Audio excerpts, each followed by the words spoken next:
बनाउनु छ देश आफ्नै पौरखले, न झुक्नेछौँ कसैका सामु, न फैलाउनेछौँ कसैका सामु हात। यो हो प्रवासी नेपालीहरूको राष्ट्रप्रेम कार्यक्रम मिसन बिल्ड नेपाल। नमस्ते दर्शकबिन, स्वागत छ यहाँहरूलाई प्रवासी नेपालीहरूको राष्ट्रप्रेम यो कार्यक्रम मिसन बिल्ड नेपालमा।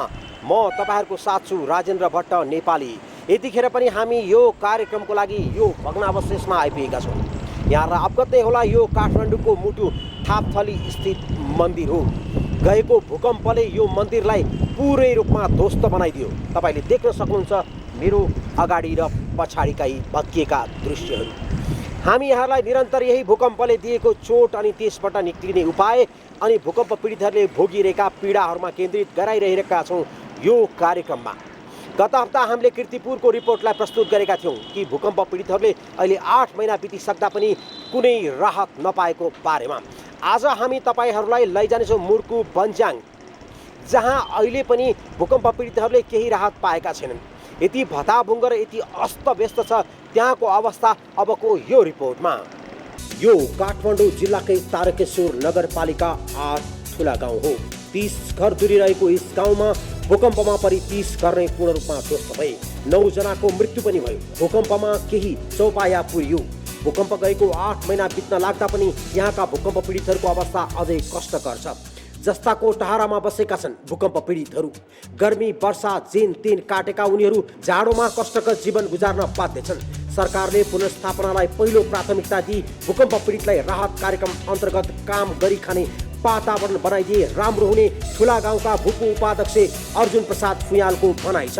जेले पहिला भूकम्प जानी गए पश्चात अब कहाँ कति चाहिँ नोक्सान भयो, कति खर्च भयो, कति चाहिँ हानि नोक्सानी भयो, के भयो भन्ने त्यो बुझ्नु पर्ने थियो। त्यो बुझेन। अर्को चाहिँ भनौँ राहत दिने ठाउँमा चाहिँ राज्यले कुनै पनि वास्ता गरेको छैन। किनभने अब कोही ठाउँमा चाहिँ राहत टाबाट गइरहेका छन्। अब दिन त राज्य पछिबाट 15,000 दियो। 15,000 भनेर चाहिँ एउटा परिवारको लागि केही पनि होइन। त्यो चाहिँ एक बोरा चामल पनि राम्रो आउँदैन। त्यो 15,000 राहत दिएर राज्यले चाहिँ अब मैले गरेँ भन्ने चाहिँ सोचे होला। त्यो चाहिँ हाम्रो लागि चाहिँ केही पनि होइन। राज्यले त्यो चाहिँ गर्नुपर्ने काम गरेको छैन। अझ पनि राज्यले के बोलेको थियो भनेदेखि अब जनताहरूलाई चाहिँ 2 लाख रुपियाँ दिने, ऋण लिएदेखि 25,000 रुपियाँ भनेर 2% दिने, 25 लाख दिने भन्ने चाहिँ त्यो गरेको थियो। त्यो पनि ढिला सुस्ती भइरहेको छ। त्यो चाहिँ भएको छैन। त्यसो गरेर राज्य चाहिँ एकदम पछाडि परिआयो। भूकम्पपछि समस्या विविध भए पनि सरकारबाट केही आधार नभएको र भूकम्पभन्दा नाकाबन्दीले बढी मार पारेको छ उनीहरूलाई। भएका घरहरू सबै ध्वस्त भएको नेकपा एमाले तारकेश्वर नगरपालिकाका शाखा अध्यक्ष प्रहलाद फुयाल बताउनुहुन्छ। ठुला गाउँमा यहाँ करिब हाम्रा 25 देखि 30 धुरी माथिल्लो बेल्टमा, अब तल्लो बेल्ट अर्को छुट्टै छ। 25 धुरीमा करिब हाम्रो यहाँ एक घर पनि सिङ्गा हामीले बस्नुहुने अवस्थाको कुनै पनि देखिया छैन। राहत स्वरूप 15,000 बाहेक केही पनि नपाएको गुनासो गर्दै सरकारले 1 तलासम्म घर निर्माणका लागि राहत दिए राम्रो हुने ठम्याइ छ उनको। यो गाउँमा त्यति राहत आएको भने हामीलाई गाविसबाट 15,000 रुपियाँ नाम आएको हो। अब त्यो 15,000 रुपियाँ भने अब खासै ठुलो कुरो होइन। अब त्यसले के आउँछ, 1 सेट सिरक डस्न किन्न पुग्दैन। अब खानेकुरा त परै जाओस्। अब राहत भनेको त्यस्तै हो। 2 पोका चाउचाउ दिएर के गर्ने, 1 पाकेट तेल दिएर के गर्ने। सरकारले यति चाहन्छ भनेदेखि 1 तलासम्म घर कसरी निर्माण गर्ने अवस्था अलिकति केही 2-4 वर्षको लागि अब सबैजना सक्ने हुँदैनन्। 1-2 वर्षमै बनाउँछन् भन्ने कुरो पनि हुँदैन। त्यसमा 1 तलासम्म भए पनि सरकारले केही राहत दिएर बरु हामी पनि त्यसमा सक्दो सहयोग थपेर 1 तलासम्म बस्ने बास बनाउनु पायो भने सबैलाई राम्रो हुन्थ्यो भन्ने हाम्रो आशा हो। त्यस्तै अर्का भूकम्प पीडित जयराम फुयालले भूकम्पपछि टहरा बनाई त्यसैमा गुजारा गर्दै आएका उनी राहतको नाममा 3 किलो चामल पाएको जानकारी दिए।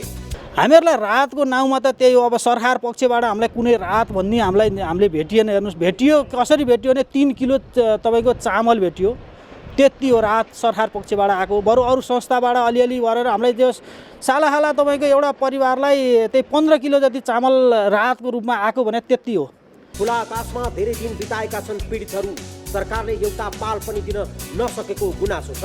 तर पनि सरकारले घर बनाइदिन्छन् कि भन्ने आशामा रहे पनि सरकारले भूकम्प पीडितहरूबारे मौन बसिँदा दुःखी छन् उनीहरू। अब अहिले त हामी त्यही टरा बनाइरहेछौँ, टरालाई बारबेर गरिरहेछौँ। हामीसित अब पराल हुन्छ, ऊ छली हुन्छ, हरेक किसिमले हामीले त्यसलाई बेरेर हामीले अब अलिकति न्यानो बनाउने स्थितिमा बसिरहेछौँ।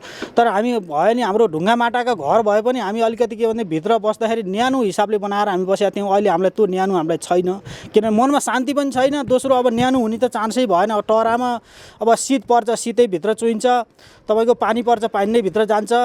सबभन्दा ठुलो समस्या त्यही ओड्नी ओछ्याउनी हामीहरूका जति थिए त्यो सबै घरमा पुरिए, त्यो कामै नलाग्ने माटामा विलिन भयो, त्यो कामै लागेन।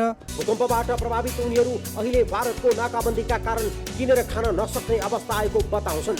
देशमा कालो बजारी बढे पनि सरकारले यसलाई चासो नदिँदा भूकम्प पीडितलाई झन पीडित बनाएको भन्दै सरकारले भूकम्प पीडितका लागि सरल वातावरणमा जिउने वातावरण पनि बनाउन नसकेको आरोप छ। अब के गर्ने, हामी जेन तेन आफ्नो हिसाबमा अब सरकारले केही दिन्छ कि केही गर्छ कि भनेर हामी त्यही आशामा थियौँ।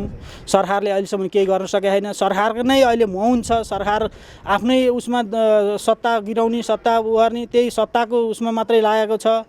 कहिले प्रधानमन्त्री चुन्ने, कहिले राष्ट्रपति चुन्ने, कहिले के गर्ने भनौँ, उनीहरूकै लुछाचुडी छ। हेर्नुहोस्, देशमा हामीले किनेर अब मुठीमा पैसा भए पनि हामीले किनेर एक लिटर तेल किन्नलाई नसक्ने भइसक्यौँ। 1 लिटर तेल किन्नलाई तपाईँको 240 रुपियाँ तिर्दा पनि नपाउने भइयो। सरकारको सबभन्दा कमजोरी यही छ, कालो बजारी बढिरहेको छ। हेर्नुहोस्, सरकारले दिने भनेको 2 लाख छिट्टै पाएर सहुलियत दरमा ऋण उपलब्ध भए राम्रो हुने आशामा रहे पनि त्यति नभए बसोबासको व्यवस्था मात्रै गरिदिए उनीहरू आफ्नो जीविकोपार्जन गर्न सक्नेछन्। त्यस्तै अर्का भूकम्प पीडित देवकी फुयालले भूकम्पमा घर पार गुमाए पनि नाकाबन्दीका कारण कालो बजारी बढ्दा त्यसले झन प्रभाव पारेको र यसलाई सरकारले छिटोभन्दा छिटो रोक्नुपर्ने गुनासो थियो उनको। बरु भूकम्पको बरु दिनतिना किनेर त खान पाइन्थ्यो, ऋणधन सरसापट गरेर। अहिले नाकाले चाहिँ झन् भूकम्पभन्दा बढी बार्यो। भूकम्पमा घर गुमाएर छाप्रोमा बस्दै आएकी टीका कुमारी फुयालले सरकारको तर्फबाट आफूलाई पनि केही नगरेको बताउँदै सरकारी सहयोग पाए घर बनाउने आशामा छिन्। हेर्न आएकै छैन, कोही पनि आएको छैन। सहयोग कहीँबाट सहयोग पाएँ भने त बनाउने है, नत्र छाप्रा बस्ने। केही सहयोग पाएँ भने बनाउने, नत्र यही घरलाई चाहिँ मर्मत नगर्न, नसुर नगर्ने, बरु छाप्रैमा बस्ने। यस गाउँमा बस्न लायक कुनै घर छैनन्। भएका घरहरू पनि चर्किएर बस्न नमिल्नेछन्। अहिले बसोबासको मुख्य समस्या छ यस गाउँमा। घर बनाउने हैसियत धेरैको छैन। सरकारले तत्काल घरको लागि पहल गरे उनीहरूको समस्या केही सहज हुने थियो। चिसो बढेसँगै टहरामा निकै कष्टकर जीवन बिताउन बाध्य छन्। तर सरकार भूकम्प पीडितलाई 8 महिना बित्न लाग्दा पनि उचित बसोबासको व्यवस्था मिलाउन सकेको छैन। भूकम्पले पीडित गरिब नेपाली जनता सर्वसाधारणको घरमा कसरी चुलो बाल्ने, इन्धनको सङ्कट टार्न कताबाट कसरी इन्धन ल्याउने र जनतालाई दिने। सरकार चलाउने नेताहरू सिंहदरबार बाहिर गरिब जनताको घरमा पुगेर हेरोस् अनि देखिन्छ देशको कहाली लाग्दो अवस्था। जो बिहान उठेदेखि ग्यास, पेट्रोल, दाउरा र मट्टीतेलको लाइन कहाँ बस्न जाने भन्दै उठ्ने गर्छन्। नेपाल विद्युत प्राधिकरणले बिहान बेलुका खाना पकाउने समयमा विद्युत कटौती नगर्ने जनाए पनि बिहान बेलुकै विद्युत लाइन काटिने गर्छन्। नाकाबन्दीको कारण मजदुरको रोजगार समेत गुमेको छ। कालो बजारीको बिगबिगी छ। यसमा पनि सरकार किन मौन? आखिर कहिलेसम्म नेपाली जनताले यसरी कष्टकर जीवन बाँच्नु पर्ने हो? यो भयो मुर्कु भन्जाङ तारकेश्वरको रिपोर्ट। अब त यहाँहरूलाई अवगत नै भयो होला कि हाम्रो देशको प्रतिनिधित्व गरिरहेको सरकार कहाँ छ, जनप्रतिनिधिहरू कहाँ छन्, अनि हाम्रा भोट माग्न आउने नेताहरू कहाँ छन्, अनि प्रशासन कहाँ छ, अनि विश्वभरिबाट सङ्कलन भएको त्यो राहत अनि त्यो अर्थ कहाँ छ? अनुमान तपाईँ आफै लगाउन सक्नुहुन्छ। यस विषयमा हामी निरन्तर कुराकानी गरि नै रहनेछौँ। तर यतिखेर पालो भएको छ हाम्रो डायमन्ड स्पोन्सरलाई एकपटक सम्झने। गर्नुहोस् अझै धेरै हामीले Ashok Shrestha, ex president NRN UK, Gorkha भूपुहरूको आवाज, समान अधिकार समान पेन्सन, संयुक्त गोर्खा सत्याग्रह सङ्घर्ष समिति UK, लड्नेछौँ हामी निरन्तर।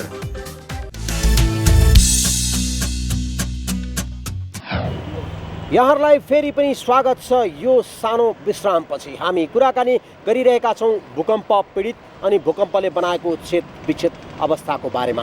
अब म तपाईँहरूलाई नागार्जुन उच्च मावितिर लैजाँदैछु, जुन स्कुललाई भूकम्पले तहस नहस बनायो। तर अहिले पनि जस्तो तहस नहस बनाएको त्यही अवस्थामा छ। हेरौँ यो रिपोर्ट।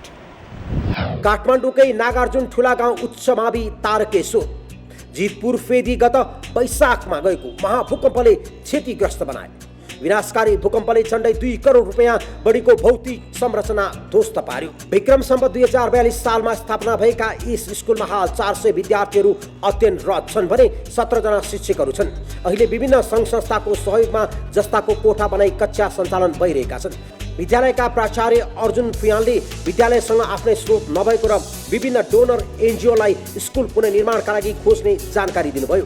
विद्यालय पुनर्निर्माणका लागि आवश्यक पर्ने कक्षा कोठा, कम्प्युटर ल्याब, साइन्स ल्याब निर्माणार्थ करिब अनुमानित लागत 2 करोड रुपियाँ लाग्ने प्राचार्य फुयाल बताउँछन्। 2072 साल वैशाख 12 गते गएको महाभूकम्पबाट यो विद्यालय चाहिँ पूर्ण रूपमा क्षति भएको छ र उक्त क्षतिबाट यस विद्यालयमा अध्ययन गर्ने सम्पूर्ण विद्यार्थीहरू प्रभावित भएका छन् र विद्यार्थीहरूलाई हाल कक्षा सञ्चालन गर्नको लागि अस्थायी कक्षा कोठाहरू विभिन्न सङ्घ संस्थाहरूसँग सहयोग मागेर अहिले जस्ताको अस्थायी टहरा बनाएर चाहिँ सञ्चालन गरिएको छ। भूकम्पपछि विद्यार्थीहरूको डराउने आत्तिने गरेकोमा उनीहरूलाई कक्षा लिएर विभिन्न चेतनामूलक नाटकबाट सम्झाइ बुझाइ गर्न अहिले सामान्य अवस्थामा छन्।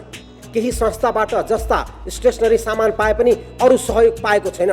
भौतिक संरचना ध्वस्त भएको वर्तमान अवस्थाको चुनौतीलाई अवसरका रूपमा प्रयोग गर्दै प्राचार्य फुयालले विद्यालय ध्वस्त भौतिक पुनर्निर्माणका लागि सबैसँग सहयोगको अपिल गरे। हाम्रो विद्यालयलाई आवश्यक पर्ने कक्षा कोठा, पुस्तकालय, साइन्स ल्याब, कम्प्युटर ल्याब आदि निर्माण गर्नको लागि करिब 2 करोड रुपियाँको अनुमानित लागत लाग्ने देखिन्छ र यसको लागि म आफ्नो तर्फबाट सम्पूर्ण सरकारी सङ्घ संस्था, विभिन्न एनजिओ आइएनजिओहरूसँग चाहिँ हार्दिक अनुरोध गर्न चाहन्छु। अर्थशास्त्र विषयका शिक्षक शिव सापकोटाले जस्ताको तहरोमा पढाउँदा असजिलो महसुस हुने र भौतिक विभिन्न ल्याब लाइब्रेरीलाई व्यवस्थित खेलकुदका सामग्री उपलब्ध भई विद्यार्थीलाई राम्रो हुने बताए। यो विद्यार्थीहरू यो भूकम्प पश्चात चाहिँ विद्यार्थीहरूलाई यसरी पढाउँदाखेरि अलि असजिलो महसुस चाहिँ पक्कै भएको छ। यो साँगुरो ठाउँ छ, ओहोर दोहोर गर्नलाई चाहिँ अलिकति गाह्रो भइरहेछ र यो टिचरको चाहिँ नि मोमेन्ट, विद्यार्थीहरूको मोमेन्टको लागि चाहिँ एकदमै गाह्रो भइरहेछ, अप्ठ्यारो भइरहेछ। अब विद्यार्थीहरूलाई अब यो भौतिक कुरा त पहिलो सबभन्दा अपरिहार्य नै अहिलेको तत्कालको आवश्यकता भने भौतिक कुरा देखिरहेछ। त्यसको साथसाथै अब विभिन्न साइन्सको ल्याबहरू भयो, अनि त्यस्तै गरी लाइब्रेरी भयो, त्यसलाई लाइब्रेरीलाई व्यवस्थित गर्ने कुराहरू भए, अनि खेलकुदका सामग्रीहरू भए, यी कुराहरू चाहिँ उपलब्ध भयो भने यसले गुणस्तरमा पनि वृद्धि गर्ला जस्तो मलाई लाग्छ। विद्यालय भौतिक संरचना ध्वस्त भए पनि विद्यार्थीको पठन पाठन जस्ताको टहरामा सञ्चालन भए पनि जाडोमा विद्यार्थीलाई अप्ठ्यारो परिरहेको छ। दलित, जनजाति, गरिब, असहाय व्यक्तिका छोराछोरीहरू पढ्छन् यस विद्यालयमा। समाजसेवीबाट सञ्चालन भएको यस विद्यालय 2056 सालमा मावि र 2068 सालदेखि उच्च मावि सञ्चालन हुँदै आएको छ। सरकारले पुनर्निर्माणमा ढिलाइ गर्दा यस्ता हजारौं विद्यालयहरूमा अहिले जस्ताकै टहरोमा सञ्चालन भइरहेका छन्। एमाले अध्यक्ष केपी शर्मा ओली प्रधानमन्त्री भएको 2 महिना पुगिसकेको छ, तर देश असामान्य अवस्थामा पस्दै गर्दा ओली प्रधानमन्त्री हुनुभएको हो। लामो बन्द र नाकाबन्दीबाट वाक्क दिक्क भएका नागरिकलाई राहत दिन 100 दिन त के 1 दिन पनि कम हुन्छ। यदि सरकार जिम्मेवार हुने हो भने प्रधानमन्त्री भए लगतै ओलीले भूकम्पले पुर्याएको क्षतिको पुनर्निर्माण र नाकाबन्दी खुलाउने आफ्नो राष्ट्रिय अभिभारा भएको भन्दै यसका लागि सबैसँग हातेमालो गरी अघि बढ्ने बताउनु भएको थियो। तर यस अवधिमा भूकम्प प्रभावितका लागि आश्वासन बाहेक अरू केही पुगेको छैन भन्दै बन्द र नाकाबन्दीको सकस पनि उस्तै छ। राष्ट्र कठिन मोडमा गुज्रिरहेका बेला प्रधानमन्त्री ओलीका लागि हरेक घण्टा वा दिन पनि अति महत्त्वपूर्ण हुने हो। तर नेपाली नागरिकले अघिल्ला सरकार हुनु र ओली सरकार हुनुमा कुनै भिन्नता महसुस गर्न पाएका छैनन्। सडकमा तेलका लागि हरेक दिन लाइन पर्दो छ। ग्यास, मट्टीतेलको अभावमा नागरिक भोकै बस्नु परेको छ भने औषधि लगायतका अत्यावश्यकीय वस्तुको अभावमा अकालमा मर्नेहरूको सङ्ख्या पनि बढ्दो छ।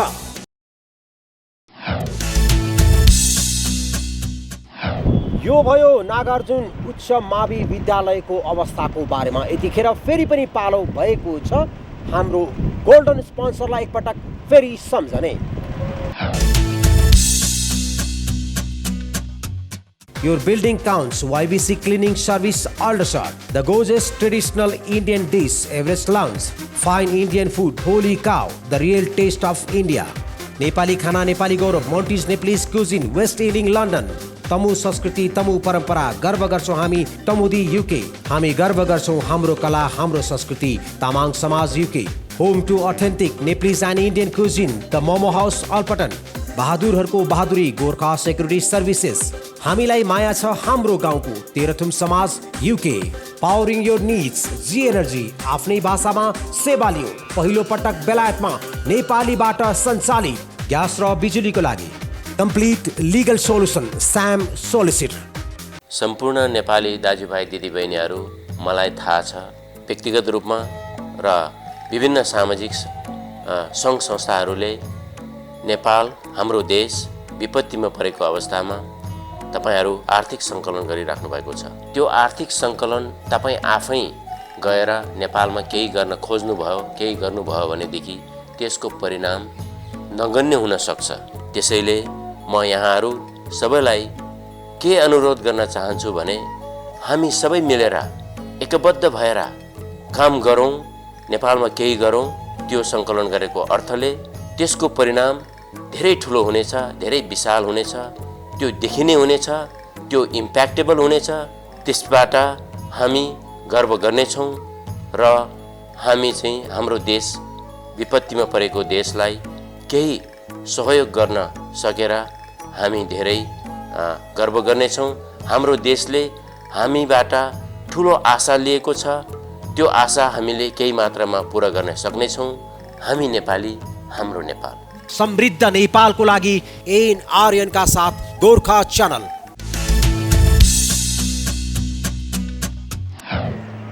यो सानो विश्रामपछि फेरि पनि यहाँहरूलाई स्वागत छ. हामी अहिले पनि केन्द्रित भइरहेका छौँ भूकम्पले दिएका चोटहरूप्रति. यहाँहरूलाई अवगत नै होला 8 महिना बितिसकेको छ नेपालमा महाभूकम्प गएको. तर पनि सरकार कहाँ छ अहिलेसम्म वास्तविक भूकम्प पीडितले त्यसको महसुस गर्न पाएकै छैन. न भूकम्प पछिको पुनर्निर्माण आयोग कमिटीको नै कसैलाई चुन्न सक्यो, न कुनै दाता सङ्गठनहरूलाई आफ्नो योजना पठाएर रकम नै देशभित्र ल्याउन सक्यो. केवल आपसी सरकार गठन गर्ने र सत्तामा पुग्ने लडाइँमा बाहेक सरकार 8 महिनादेखि कहीँ केन्द्रित भएको प्रत्यक्ष रूपमा देखिन्न. 1 महिना 2 महिनासम्म त जनताले धैर्य गरेर बसे, तर अब त जनता वाक्क पनि भइसकेका छन्. तर यति धेरै वाक्क पनि भएका छैनन्. भर्खरै मात्र ती भूकम्प पीडितहरूले भूकम्प पीडितहरूको लागि दबाब सिर्जना गर्नको लागि एउटा सङ्गठन नै गठन गरेर काठमाडौँ जिल्लामा दर्ता गराएका छौँ. हेरौँ अबको यो रिपोर्ट. विनाशकारी भूकम्पको 8 महिना पुग्न लाग्दा पनि सरकारले भूकम्प पीडितका लागि कुनै सहयोग नगरेको भन्दै 10 जिल्लाका पीडितहरू एकै छातामुनि सङ्गठित भएका छन्. विभिन्न 10 जिल्लामा गठन भएका भूकम्प पीडित सङ्घहरू मिलेर काठमाडौँ जिल्ला प्रशासन कार्यालयमा भूकम्प पीडित महासङ्घ नेपाल दर्ता गराई दबाब अभियान सुरु गरेका छन्. सरकारले प्रष्ट नीति प्राधिकरण गठन गरेर अघि नबढ्दा भूकम्प पीडितले घर बनाउन नपाएको र दाताहरूले मनपरी ढङ्गले अनुत्पादक खर्च गरिरहेको भन्दै महासङ्घले आपत्ति जनाएको छ. भूकम्प पीडितलाई सरकारले बिर्सिन लागेपछि आफ्ना पीडा सुनाउन सङ्गठित हुनु परेको सिन्धुपाल्चोकका भूकम्प पीडित महासङ्घका अध्यक्ष सोमप्रसाद भण्डारीको भनाइ छ. महासङ्घले आफ्नो स्थापनासँगै सरकार समक्ष विभिन्न 29 बुँदे माग राखेको छ. ती मागको बारेमा राष्ट्रपति र प्रधानमन्त्रीलाई जानकारी गराउने र त्यसपछि पनि सुनवाई नभए पुस 1 देखि 14 जिल्लाका भूकम्प पीडितले आन्दोलन थालिने जनाएको छ. महासङ्घले क्यानाडा लगायत युरोपेली मुलुकमा भूकम्प पीडितलाई वर्क परमिटमा जाने वातावरण बनाउन सरकारसँग माग गरेको छ. भूकम्प लगत्तै क्यानाडा सरकारले भूकम्पमा ज्यान गुमाएका परिवारलाई वर्क परमिट भिसा क्यानाडा लैजाने प्रतिबद्धता जनाएको थियो. तर हालसम्म नेपाल सरकारले कुनै पहल नगरेकाले क्यानाडा लगायत युरोपेली मुलुकमा पनि वर्क परमिट लगायत अन्य सुविधा सुनिश्चित हुनुपर्छ. महासङ्घले भू उपयोग नीति लागू हुनुपर्ने, एकीकृत बसोबासको ग्यारेन्टी र भूकम्प प्रभावितलाई कस्तो घर बनाउने भन्ने डिजाइन सहित प्राधिकरण गठन गरी काम थाल्नु पर्नेमा माग गरेको छ. जाडोले भूकम्प प्रभावितलाई समस्यामा पारिसकेको भन्दै महासङ्घले तत्कालै घर बनाउनका लागि आवश्यक अनुदान र ऋण सहयोग उपलब्ध गराउन माग गरेको छ. सरकारले पुनर्निर्माण प्राधिकरण नबनाएका कारण लाखौँ भूकम्प पीडितहरू कठाङ्गिएको जाडोमा पनि त्रिपाल र जस्ताको टहरमा बस्न बाध्य छन्. राजनीतिक दलको चेपुवामा परेका उनीहरू खै सरकारको घैँटोमा कहिले काम लाग्छ. भूकम्प पीडितहरूप्रति 4 महिनादेखिको तराई मधेस आन्दोलन र भारतद्वारा लगाइएको नाकाबन्दीका कारण नेपाली जनजीवन अत्यन्त कष्टकर बनेको छ. सामान्य मूल्य तिरेपछि वस्तु र सेवाको निर्बाध रूपमा उपभोग गर्न पाउनु उपभोक्ताको नैसर्गिक अधिकार हो. ग्यास, डिजेल, पेट्रोल एवं अत्यावश्यक खाद्य पदार्थहरू, लत्ता, कपडा, यातायात क्षेत्रमा उपभोक्ताले ज्यादै नै कष्ट बेहोर्नु परेको छ। बस, माइक्रोबस एवं अन्य सवारी साधनमा जोखिमपूर्ण यात्रा गर्न विवश छन् नेपाली जनता। यसतर्फ सरकारको पटक्कै ध्यान गएको छैन। आपूर्ति व्यवस्थापन सहज बनाउन न त कुनै कूटनीतिक पहल नै प्रभावकारी भएको छ, सरकारसँग यसको वैकल्पिक योजना समेत देखिन्न। आम नागरिकले राज्यविहीनताको अनुभव गरिरहेका छन्। अहिले दैनिक जीवन सञ्चालनका लागि अति आवश्यक वस्तुहरूको आपूर्ति व्यवस्था सहज गराउन तत्काल सरकारको ध्यान जानुपर्ने आवश्यकता छ। हामी अहिले पनि निरन्तर छौँ, हेरिरहेका छौँ, बुझिरहेका छौँ। तपाईँ हामी जसले वास्तविक भूकम्पले गर्दा मार खेप्न पर्यो, जसले पीडा भोगिरहेको छ, उनीहरूको मनमा त अझ कति धेरै चोट र कति धेरै पीडा होलान्, त्यो तपाईँ हामीले यो टेलिभिजनको स्क्रिनमा देखेर अनुमान लगाउन पनि सक्दैनौँ र हामी प्रत्यक्ष गरेर रिपोर्टिङ गर्दा पनि त्यो वास्तविक मनको पीडालाई कसरी महसुस गर्न सक्छौँ र केवल आँखाबाट झरेका आँसु र निराश अनुहारहरू बाहेक।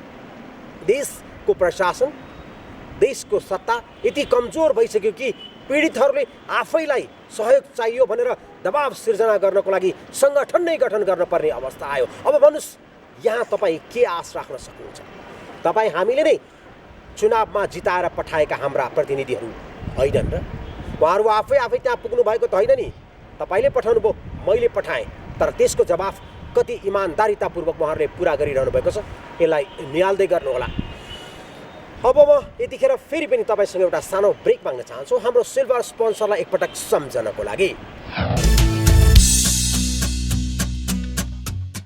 नेपाली गर्व Gorkha palace Nepali restaurant, simple secure money transfer Everest money transfer UK, हाम्रो भाषा हाम्रो संस्कृति तमु समाज UK, साउना क्याफे एन्ड रेस्टुरेन्ट फोक्सटन, गर्छौँ हामी सबैको सेवा, सेवा नै हाम्रो लक्ष्य, नर्सिङ एसोसिएसन UK, माया छ मेरो राष्ट्रको रोशन सापकोटा, अब बनाउनु छ देश आफ्नै पौरखले, गेम गुरुङ उपाध्यक्ष तमुदी UK, हाम्रो संस्कृति हाम्रो गौरव, Kirat Yakthung Chumlung south west London शाखा, हामी हो एक, हाम्रो एकता, हेलिङटन गोर्खा नेप्लिज कम्युनिटी, रहन्छ निरन्तर देशको माया, Mahendra Kadel real dream education consultancy service London UK, Nepali खाना नेपाली स्वाद, आफ्नैपन आफ्नै खाना, एभरेस्ट क्यास एन्ड क्यारी हामसार, नाचौँ गाउँ रमाउँ निर्माया रोधिगर Aldershot UK, a true sense and delight of Nepalese culture and tradition, Gorkha event planner UK, नेपालीहरूको पहिलो सङ्गठन AT association UK, Namaste travel and tours, सधैँ विश्वासको प्रतीक,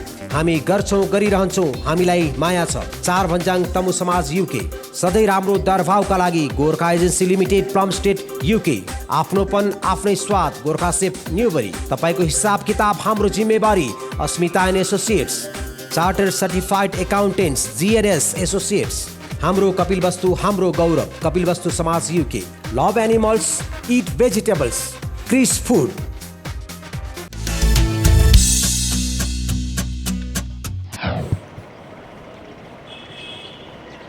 यहाँहरूलाई फेरि पनि स्वागत छ। यो हो कार्यक्रम मिसन बिल्ड नेपाल अनि म सधैँ चाहिँ राजेन्द्र भट्ट नेपाली। हामी कुराकानी गरिरहेका छौँ महाभूकम्पले हामीलाई दिएको चोट अनि सरकारको दायित्व अनि योजना र परियोजनाको बारेमा यहाँहरूले देखि नै रहनु भएको छ। अबको यो अन्तिम रिपोर्ट, नेपाल सरकारले 10 जिल्ला जसलाई भूकम्पले अत्याधिक रूपमा प्रभावित पार्यो सोको लागि 50 अरब रुपियाँ छुट्याएको थियो, तर त्यो 50 अरब रुपियाँ कसरी लैजाने, कुन रूपमा कार्यान्वयन गर्ने र कहाँ कहाँ पुर्याउने भन्ने बारेमा अहिलेसम्म अत्तो पत्तो पाएका छैनन्। सोही कारणले गर्दा अहिले पनि भूकम्प पीडितहरू मारमै खेपिरहन परिरहेको छ। हेरौँ यो रिपोर्ट। निकै समयको कसरतपछि गठन भएको पुनर्निर्माण प्राधिकरण खारेज भएपछि काम अगाडि बढाउने जिम्मा पाएको योजना आयोगलाई सरकारले करिब 50 अरब रुपियाँ उपलब्ध गराएको छ। विकास निर्माण तथा दैनिक काम गरिरहेका मन्त्रालय मार्फत काम गर्ने भएकाले आयोगले पनि यस मध्येको अधिकांश रकम सम्बन्धित मन्त्रालयलाई दिएको हो। भूकम्पबाट पूर्ण रूपमा घर क्षति भएका परिवारलाई पुनर्निर्माणका लागि दिइने किस्ता अन्तर्गतको रकम स्थानीय मार्फत खर्च हुने भएकाले सबैभन्दा बढी रकम उक्त मन्त्रालयको नाममा गएको हो। सरकारले घर निर्माणका लागि 2 लाख रुपियाँ अनुदान उपलब्ध गराउने घोषणा गरेको थियो। त्यसमध्ये पहिलो किस्ता अन्तर्गत अस्थायी टहरा निर्माणका लागि प्रति परिवार 15,000 रुपियाँका दरले वितरण भइसकेको छ। पुनर्निर्माण प्राधिकरण गठनमा अन्यल र सरकारको ठोस योजना नआएका कारण भूकम्प गएको लामो समयसम्म अन्य किस्ता रकम भने पीडितले पाउन सकेका छैनन्। यो कार्यक्रम स्वीकृतिसँगै उक्त रकम वितरण हुनेछ। चालु आर्थिक वर्षको बजेटमा प्राधिकरणको नाममा विनियोजन भएको 74 अर्ब मध्ये 24 अर्ब 67 करोड रुपियाँ भने अर्थ मन्त्रालयले निकासा दिएको छैन। यसअघिका सरकारले पुनर्निर्माण प्राधिकरण अध्यादेश जारी गरी छुट्टै संयन्त्र गठन गरेको थियो। 60 दिनभित्र अध्यादेश व्यवस्थापिका संसदबाट प्रतिस्थापन गर्नुपर्ने संवैधानिक व्यवस्थापन अनुसारको प्रक्रिया पूरा नभएपछि प्राधिकरण निष्क्रिय बन्यो। प्रमुख राजनीतिक दलहरूबीच पुनः समझदारी कायम गरी संसदमा नयाँ विधेयक पेश गरे पनि हाजिर हुन सकिरहेको छैन। बहुप्रतीक्षित पुनर्निर्माण प्राधिकरण विधेयक र पूर्ववत सरकारले ल्याएका संविधान संशोधन विधेयकहरूसँगै अघि बढाइने वा छुट्टा छुट्टै संसदमा पेश गर्ने भन्ने विषयमा दलहरूबीच तीव्र मतभेद छ। नेपाली कांग्रेस ती सबै विधेयक एकैपटक प्रस्तुत गर्नुपर्ने अडानमा छ भने तराई केन्द्रित दलहरू पुनर्निर्माण सम्बन्धी विधेयक छुट्टै ल्याए मात्रै सहयोग गर्ने पक्षमा छन्। सत्तारूढ घटकले दुवै पक्षलाई लचिलो हुन आग्रह गरेको बताए पनि मतभेद कायमै रहँदा भूकम्पपछिको पुनर्निर्माणका लागि महत्त्वपूर्ण ठानिएको उक्त विधेयक संसदमा प्रस्तुत हुन सकिरहेको छैन। गत वैशाख 12 गते आएको भूकम्प र त्यसपछि आएका पराकम्पनले करिब 9,000 जनाले ज्यान गुमाएका छन् भने 22,300 मानिस घाइते भएका छन्। भूकम्पबाट 1/3 जनता प्रभावित भएका छन्। नेपालका 75 जिल्लामध्ये 31 जिल्ला भूकम्पबाट प्रभावित भएका छन् भने त्यसमध्ये 14 जिल्लालाई भूकम्पबाट अत्याधिक प्रभावित जिल्ला मानिएको छ। विश्व बैंकको प्रतिवेदन अनुसार भूकम्पका कारण थप 7 लाख नेपालीलाई गरिब बनाउनेछ। कठाङ्ग्रिने चिसो न्याना कपडा किन्नका लागि सरकारले 10,000 रुपियाँ सहयोग गर्ने घोषणा गरे पनि त्यो रकम पनि भूकम्प पीडितले पाउन सकेका छैनन्। बनाउनु छ देश आफ्नै पौरखले, न झुक्नेछौँ हामी कसैका सामु, न फैलाउनेछौँ कसैका सामु हात। यो हो प्रवासी नेपालीहरूको राष्ट्रप्रेम कार्यक्रम मिसन बिल्ड नेपाल। आजको लागि यो कार्यक्रम यति नै। अर्को हप्ता यसै गरी नयाँ विषयवस्तु लिएर यहाँहरू सामु आउने नै छौँ। तपाईँहरू पनि गोर्खा च्यानल हेर्दै गर्नुहोला हरेक अपडेटको लागि। यतिखेर मलाई यो कार्यक्रम छायाङ्कन गर्न मलाई सहयोग हुने अर्चना शर्मानी प्रभाकर लगायत मलाई पनि बिदा दिनुहोस्। नमस्ते।